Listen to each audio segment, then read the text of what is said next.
The stars burned cold in the empty space between worlds as two great fleets faced each other across the void.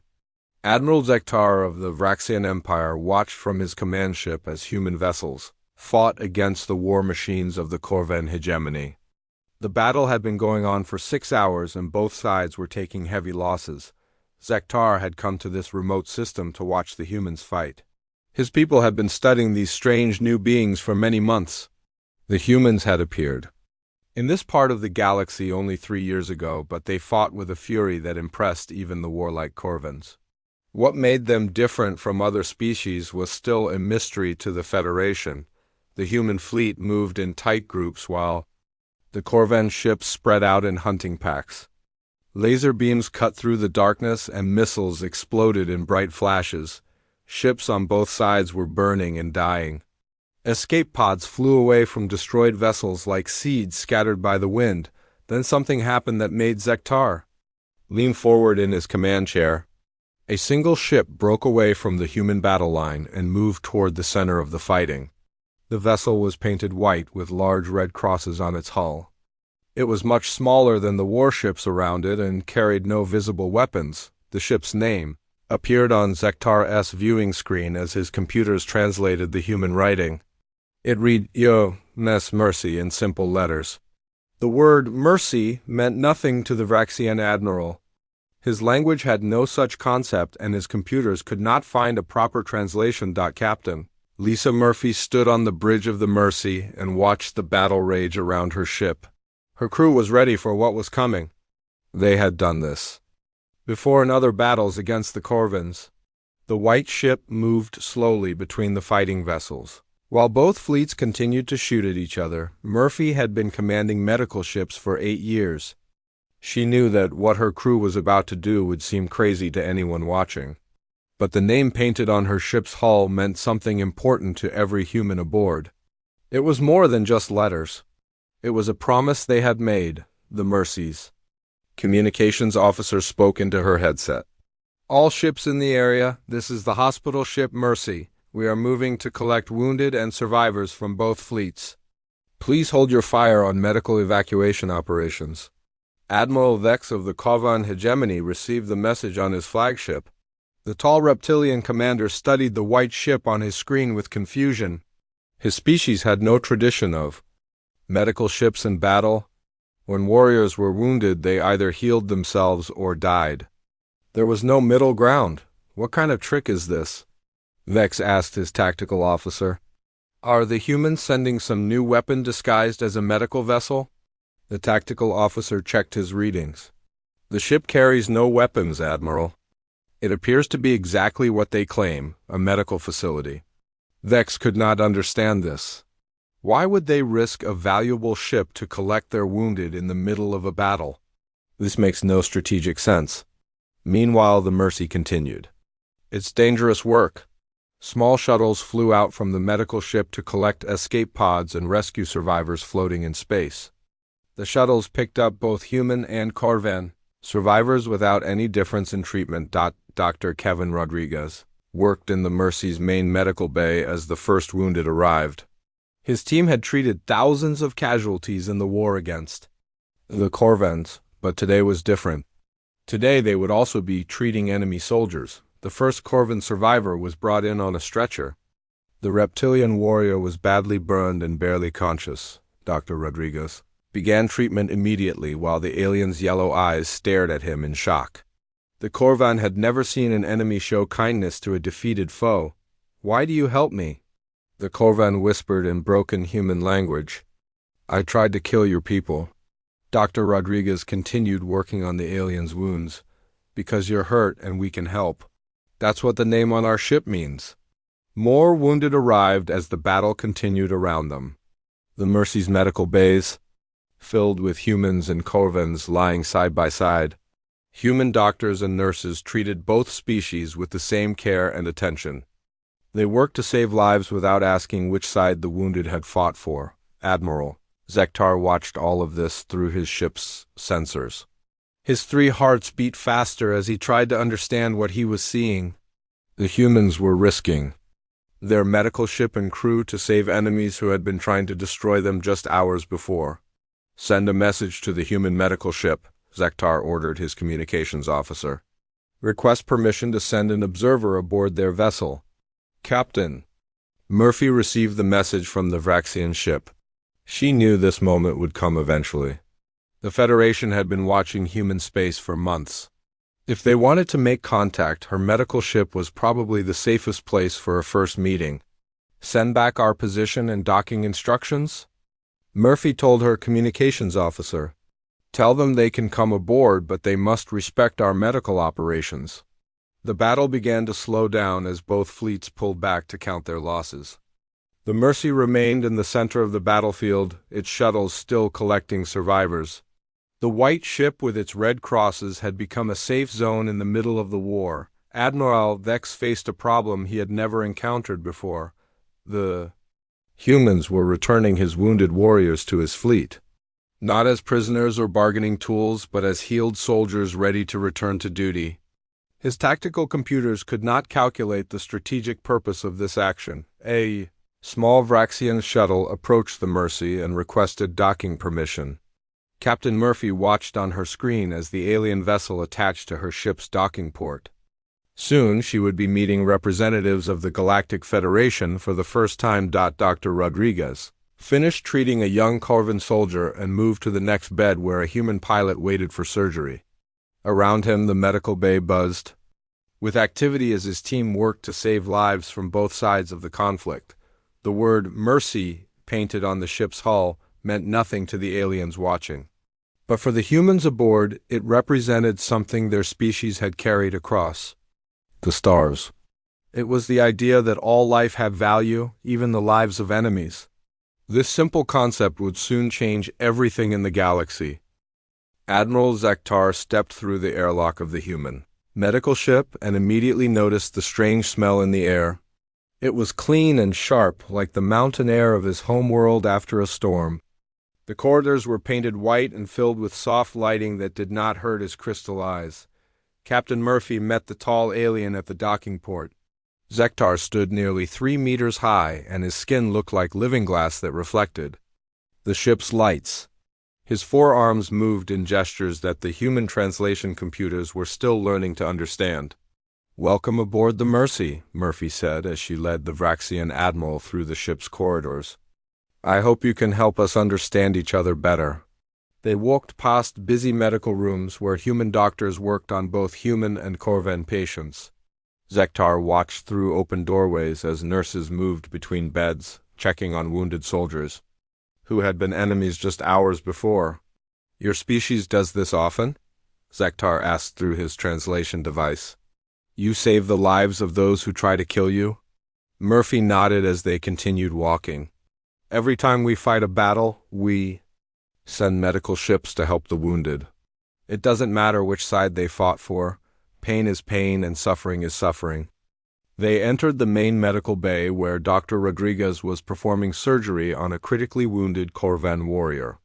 The alien's chest had been torn open by human weapons, but the human doctor worked carefully to repair the damage. His hands moved with skill and care as he tried to save the life of someone who had been his enemy. Zektar studied the scene with growing confusion. In Vraxian culture, defeated enemies were either killed or left to die. The idea of spending valuable resources to heal them made no sense from a military perspective. "Doctor," Zektar spoke to Rodriguez during a break in the surgery, "why do you work so hard to save this warrior? He will only return to fight your people again." Dr. Rodriguez looked up from his patient with tired eyes. "Maybe he will fight. Us again, maybe he won't. But right now he's dying and I can save him. That's all that matters to me." The Corvan patient's eyes opened and he stared up at the human doctor. "You are healing me," he whispered in his own language. The ship's computers translated his words for everyone to hear. "But I was trying to destroy your ship." "I know," Dr. Rodriguez replied gently, "but you're not trying to destroy anything right now. Right now, you're just someone who needs help." Lieutenant Amy Carter worked at the communications station, coordinating with shuttles that were still collecting survivors from the battle zone. She received messages from both human and Corvan rescue teams asking for medical support. "Mercy, "Control, this is Rescue 7, came a voice over the speakers. "We have 4 Corvin survivors in critical condition, requesting immediate medical support." "Rescue 7, you are cleared for emergency docking," Carter replied. "Medical team is standing by." Zektar listened to these exchanges with interest. The humans treated enemy casualties with the same urgency as their own wounded. Their medical protocols made no distinction between friend and foe. Commander Jake Bennett, the ship's security chief, joined the group as they toured the medical facilities. His job was to protect the ship and crew, but he also had to manage the unusual situation of treating enemy soldiers aboard a human vessel. "We've had 3 Corvin patients request to stay aboard rather than return to their fleet," Bennett reported to Captain Murphy. "They say they don't want to fight against people who showed them kindness." This information made Zektar crystalline. Skin changed color, a sign of deep thought among his people. The humans were not just healing their enemies.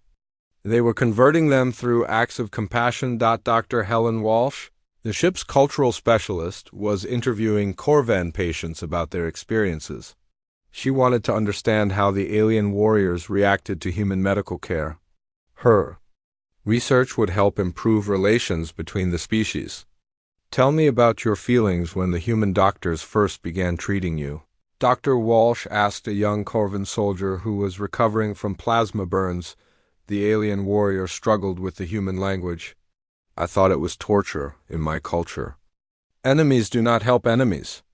I waited for the pain, but instead the pain went away. I do not understand this word you use. Mercy. Dr. Walsh made notes on her computer pad. The concept of mercy was completely foreign to Corvan thinking. They had words for strategy, victory, and defeat, but nothing that meant helping someone who could not help you in return. Admiral Vex contacted the Mercy directly to speak with Captain Murphy. His image appeared on the main communications screen, showing his scarred reptilian face and angry yellow eyes. "Human Captain," Vex began, "I demand to know why you are keeping my warriors aboard your vessel.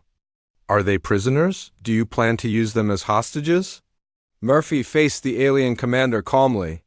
"Your warriors are patients, not prisoners. They are free to leave as soon as they are healthy enough to travel safely. We are healing them because that is what our medical ships do." Vex struggled to understand this explanation. "But they are your enemies. Why waste resources on beings who are trying to destroy you?" "Because they needed help," Murphy replied simply. "The name on our ship is Mercy. That means we help anyone who is suffering, regardless of who they are or what they have done." The conversation ended with Vex looking more confused than angry. His military training had not prepared him for an enemy that healed rather than destroyed. Zektar spent the next several hours observing human medical procedures. He watched nurses comfort frightened Corvan soldiers and saw doctors work extra shifts to treat both human and alien patients. The dedication of the medical staff was unlike anything in his experience. "Your people have a word," Zektar said to Captain Murphy as they stood in the ship's observation lounge. "Mercy, my computers cannot translate this concept properly." "What does it truly mean?" Murphy thought carefully before answering. "Mercy means choosing to help when you could choose to hurt. It means seeing suffering and deciding to stop it even when the person suffering is your enemy. It means believing that every life has value." Zektar recorded these words for later study. The concept was so alien to galactic thinking that it might change everything about how species interacted with each other.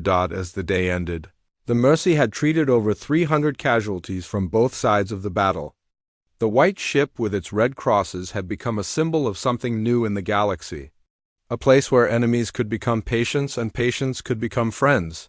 The Federation observer prepared to return to his own ship, carrying with him questions that would challenge everything the galactic community thought they knew about warfare, medicine, and the nature of civilization itself. Admiral Zektar returned to his flagship with his mind full of questions that had no answers. He sat in his private quarters staring at recordings of the human medical ship while trying to write a report for the Federation Council. How could he explain something that had no words in any known language? The Vraxian commander called his chief linguist, a small creature named Sultan who specialized in translating between different species. The linguist studied the human word, mercy, for hours but could not find any equivalent in the Federation's database of 847 different languages. The closest word in our language means strategic advantage, Sultan explained to the admiral. But that does not match what we observed on the human ship. They gain no advantage by healing their enemies. Zektar paced around his quarters, with his forearms moving in frustrated gestures. Then create a new word, borrow their term if necessary.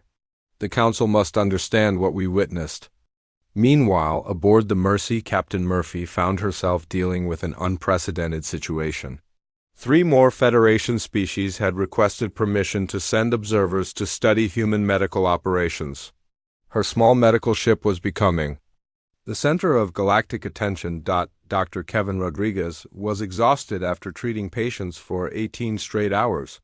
He sat in the ship's break room drinking coffee while trying to explain human medical philosophy to a spider-like alien from the Federation's science division.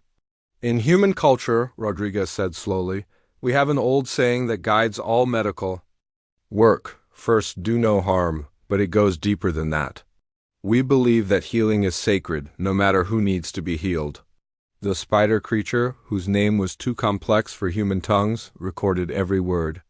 But surely you must distinguish between worthy and unworthy patients, your own kind versus enemies. Rodriguez shook his head. When someone is hurt and bleeding, they're not an enemy. They're just a person who needs help. The moment they become our patient, everything else stops mattering. Commander Jake Bennett reported to Captain Murphy that several Corvan patients had requested political asylum rather than return to their fleet. They spoke of being unable to fight against a species that had shown them such unexpected kindness. Captain, one of the Corvan asylum seekers said through the ship's translation system, my people have words for victory and defeat, for honor and shame, but we have no word for what you have given us. How do you name this feeling of being cared for by those you tried to harm? Murphy struggled to explain. We call it mercy, but it's more than just a word. It's something we choose to do because we believe it's right. The Federation's chief linguistic expert arrived on a fast courier ship. Weaver of Words was an ancient being that looked like a combination of an octopus and a tree. It had spent centuries studying how different species communicated and thought. Helen Walsh worked with Weaver of Words to trace the origins of human medical terminology.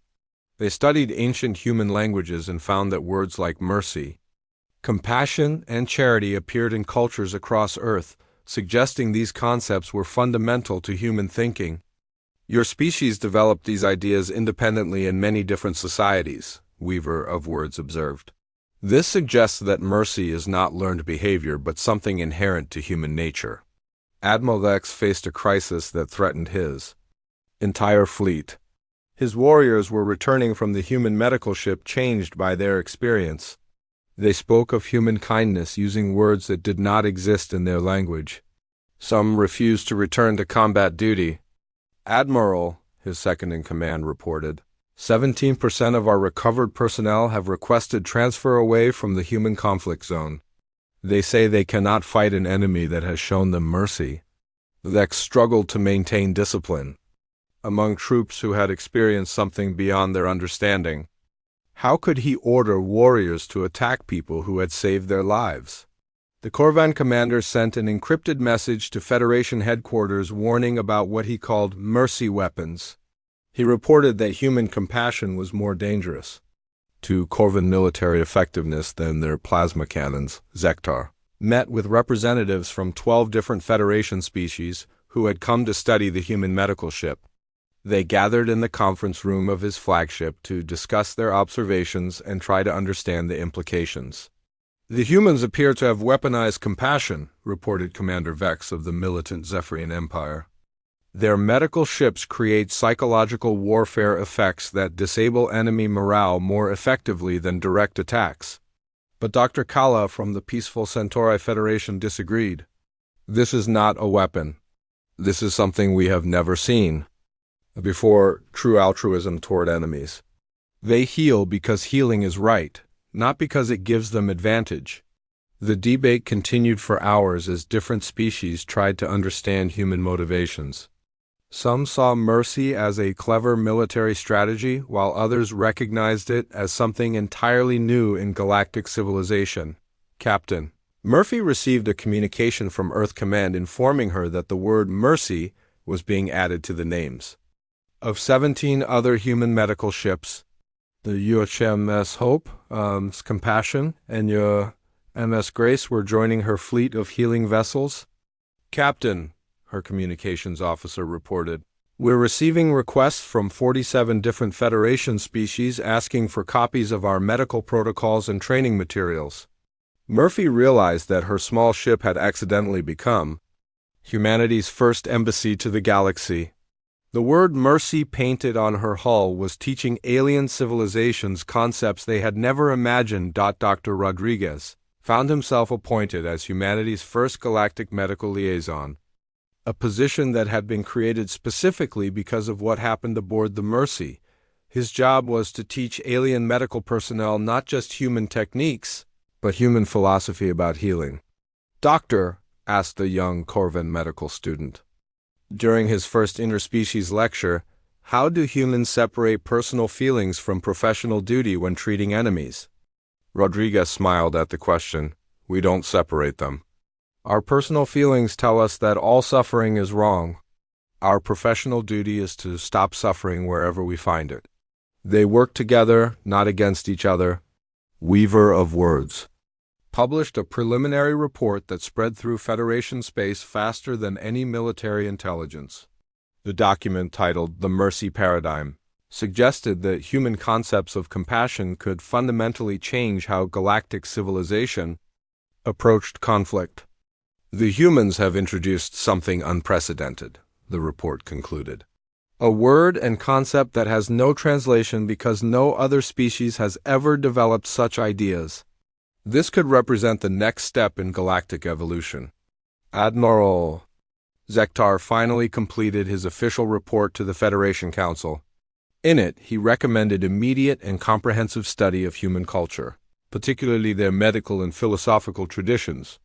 The humans possess something we have never encountered, he wrote. The ability to show mercy to enemies not for strategic gain, but because they believe it is morally correct.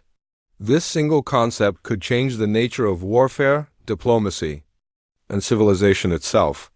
As word spread through the galaxy, species that had been at war for centuries began to question why their medical facilities focused only on logistics rather than compassion. The human word mercy began appearing in alien languages as a borrowed term, untranslatable but universally recognized as something important and new. The news about human mercy ships traveled through Federation space like a wave across a calm ocean.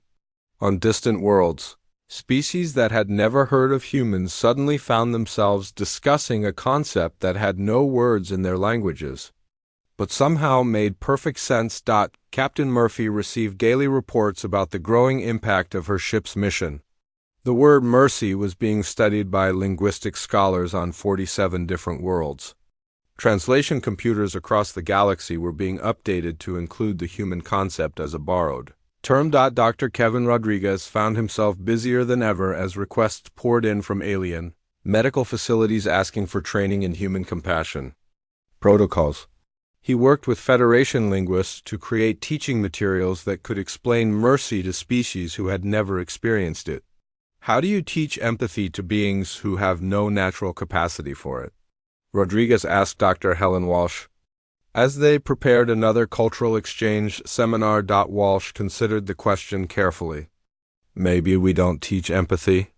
Maybe we teach the practical benefits of mercy and let them discover the emotional aspects on their own. Meanwhile, the Corvan hegemony was experiencing something unprecedented in its 2,000-year history. A military revolt had begun among troops who had been treated by human medical ships. The rebels, led by soldiers who had experienced human mercy firsthand, were refusing to attack medical vessels. Admiral Thex received reports that 3 of his battle cruisers had declared themselves neutral in the conflict with humanity. The Crews claimed they could no longer fight an enemy that had shown them kindness during their darkest moments. Admiral, his tactical officer reported, the rebel ships are requesting safe passage to Federation space. They want to establish peaceful contact with both humans and the Federation Council. Vex felt his carefully controlled empire beginning to fracture. The human concept of mercy was proving more destructive to Corvan military power than any weapon they had ever faced. On the Federation capital world, Weaver of Words presented its full report to the Galactic Council. The ancient being stood before representatives of 847 different species and tried to explain how a single human word was changing everything. The humans have introduced something that threatens the fundamental basis of how we conduct interspecies relations, Weaver of Words explained. For millennia, our conflicts have been based on the principle that enemies exist to be defeated. The humans suggest that enemies exist to be healed. Council members from various species struggled to understand the implications. The Vraxian representative, Admiral Zektar, supported full integration of human mercy concepts into Federation protocols. But the militant Zephyrian delegation argued that mercy was a dangerous weakness that would make the Federation vulnerable to aggressive species. If we adopt these human ideas, warned Commander Vex of the Zephyrians, we will become soft and unable to defend ourselves against true threats. But Dr. Kala from Centauri Prime disagreed. The Corvans were a true threat until they experienced human mercy. Now they are splitting apart and seeking peace. Perhaps mercy is the ultimate weapon against aggression.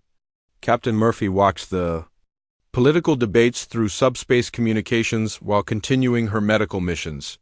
Her ship had been joined by 6 other human medical vessels, all bearing names related to compassion and healing. The UHMS Hope worked alongside Corvan refugee ships, providing medical care to civilians fleeing the civil war that had erupted in hegemony space. The Compassion operated near the Federation border, treating wounded from multiple species conflicts. Dr. Rodriguez received a priority message from Earth Command, appointing him as Director of Interspecies Medical Relations. His new job was to establish training programs that would teach alien medical personnel how to incorporate mercy into their healing practices. Doctor, his aide informed him, we have received requests from 127 different species asking for instruction in human medical philosophy. Some of them are former enemies who want to learn how to show mercy to their own enemies. The transformation was not limited to military conflicts. On the trading world of New Geneva, human merchants had established the first interspecies charity hospital. Alien patients received free medical care regardless of their species' relationship with humanity. Commander Jake Bennett found himself training Federation security officers in what humans called peacekeeping protocols. The idea that military forces could be used to protect rather than attack was revolutionary to most alien species. In human culture, Bennett explained to a class of alien officers, our strongest warriors are often assigned to protect the weakest. Members of society, we call this honor, not weakness. The ripple effects continued to spread. On the industrial world of Kepler 438b, a Corvan mining operation shut down rather than continue using human prisoners of war as slave labor. The Corvan overseers had been treated by human medics and could no longer see humans as mere resources to be exploited. Admiral Vex faced the complete collapse of his military hierarchy. His own fleet was requesting permission to surrender to human forces not because they were defeated, but because they wanted to experience the mercy they had heard about from their comrades who had been healed. Admiral, his communications officer reported, the humans are broadcasting an offer of general amnesty to all Corvan forces who lay down their weapons. They promise medical care and resettlement assistance to anyone who wants to start a new life. Vex stared at the message in disbelief. Even in surrender, the humans were offering help rather than punishment.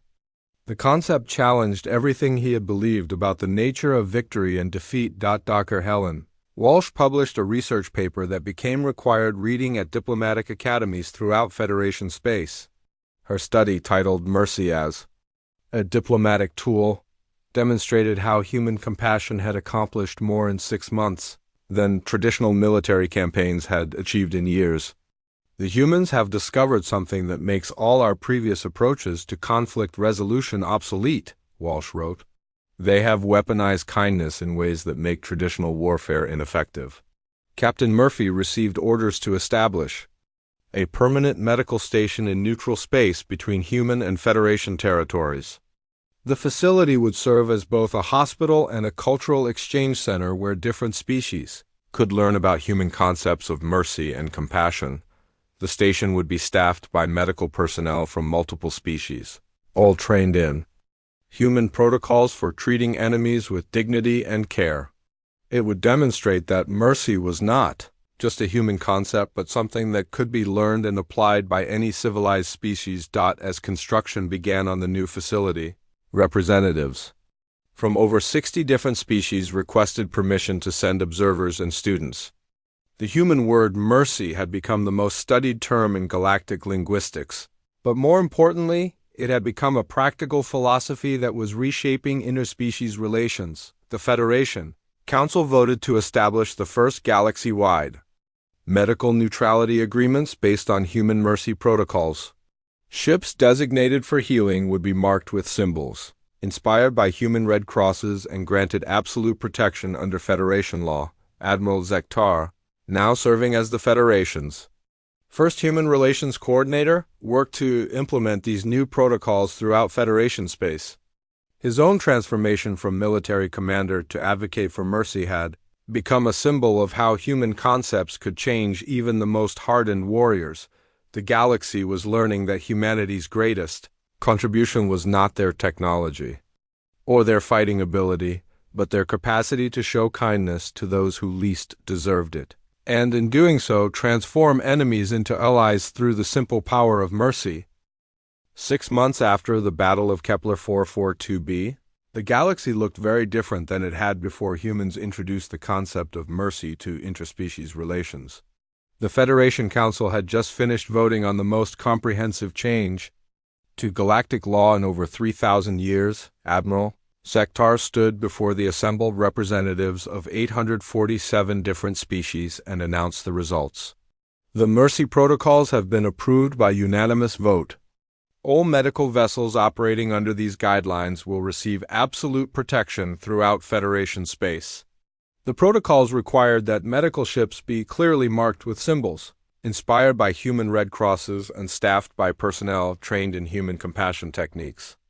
More importantly, they established the principle that healing was a universal right that transcended species boundaries and political conflicts. Captain Murphy watched the historic vote from her new command, a massive space station called Haven, that had been built specifically to serve as the galaxy's first interspecies medical academy. The station orbited a neutral star system and served patients from dozens of different worlds. Captain, Lieutenant Amy Carter reported from the Communications Center, we have confirmation that the first class of interspecies medical officers has graduated from all training programs. They're requesting assignment to Mercy ships throughout the galaxy. Murphy smiled as she looked at the graduation ceremony taking place in Haven's Central Auditorium. Human instructors stood alongside alien teachers as they presented certificates to medical officers from 47 different species. Each graduate had spent months learning not just advanced healing techniques, but the philosophical foundations that made human medical practice so effective. Dr. Kevin Rodriguez had been promoted to Director of Galactic Medical Education, overseeing training programs on dozens of worlds. His office on Haven was constantly busy with requests from new species wanting to learn human mercy protocols. Director, his assistant informed him, the Andromedan Confederation has formally requested admission to the Mercy Ship program. They want to establish medical neutrality agreements with all their neighboring species. Rodriguez reviewed the application with interest.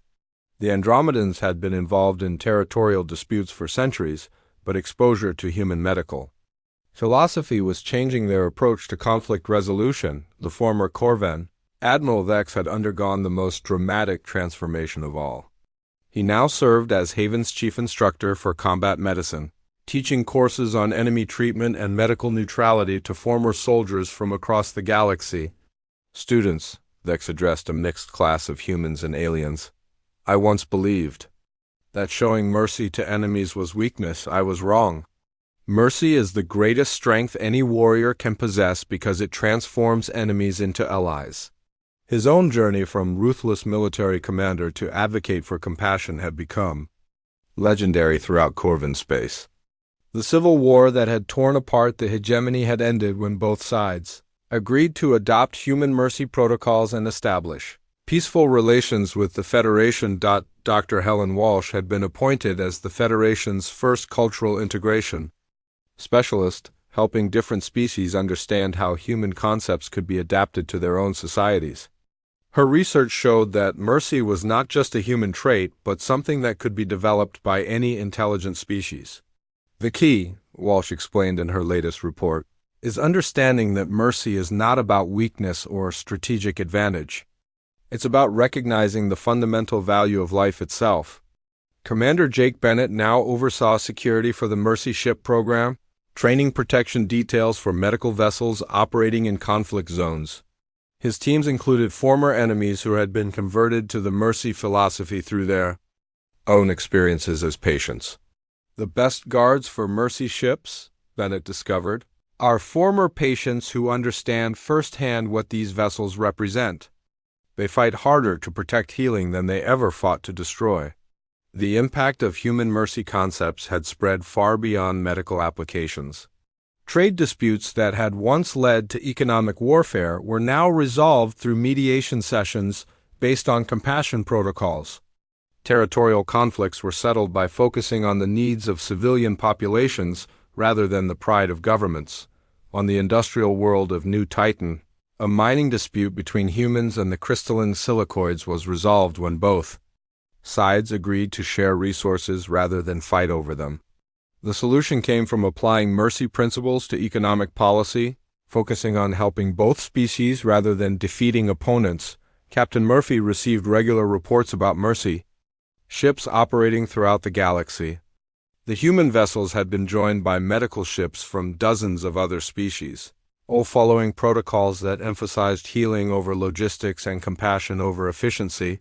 The Ev Grace operated near the Galactic Rim, providing medical care to exploration teams from multiple species. The MS Compassion had become a mobile hospital serving refugee populations displaced by centuries of interspecies conflicts. Most remarkably, former enemy species were now working together on mercy ship crews. Corvin medics served alongside human doctors while Zephyrian engineers maintained life support systems that kept patients from rival species alive. Admiral Zektar found himself in an unexpected role as the Federation's primary advocate for expanding mercy protocols to cover civilian populations. His own people, the militaristic Rexians, had adopted human compassion concepts and seen dramatic improvements in their society. Before we encountered humans, Zektar reported to the Federation Council, our people suffered from high rates of mental illness and social conflict. The introduction of mercy concepts has reduced both problems by over 60%. The statistics were similar across dozens of species. Societies that adopted human compassion principles showed improvements in mental health, social stability, and economic productivity. Mercy was not just morally right, it was practically beneficial. Dr. Rodriguez stood in Haven's central observation deck, looking out at the traffic of mercy ships arriving and departing from the station. Vessels painted with red crosses and other healing symbols moved constantly between the station and trouble spots throughout the galaxy. Director, Dr. Walsh joined him at the viewing window. The latest reports show that interspecies conflicts have decreased by 40% since the mercy protocols were implemented. We're actually achieving peace through healing. Rodriguez nodded as he watched a Corvin mercy ship dock alongside a human medical vessel. 6 months ago, such cooperation would have been impossible. Now it was routine. The transformation was not complete and probably never would be. Some species remained resistant to mercy concepts, arguing that compassion was a luxury they could not afford. But even the most militaristic cultures were beginning to understand that mercy was not weakness but strength. The human word, mercy, had become part of galactic standard language, appearing in its original form in official documents translated into hundreds of different languages. It represented something that had never existed before, a universal concept that transcended species boundaries. Captain Murphy received her final report of the day as Haven's night shift took over operations. Medical teams were responding to emergency calls from 12 different star systems, carrying with them not just healing technology but the human philosophy that had changed everything. The galaxy had learned something important from humanity. The greatest victory was not defeating enemies, but transforming them into friends. The most powerful weapon was not the ability to destroy, but the capacity to heal. And the strongest armor was not shields or hull plating, but the willingness to show mercy to those who least deserved it. As mercy ships departed Haven for distant worlds, they carried with them the simple human belief that all life had value, and all suffering deserved compassion. This idea, painted in simple letters on the hulls of white ships with red crosses, had become the foundation for a new kind of galactic civilization based not on conquest but on healing, not on dominance, but on mercy.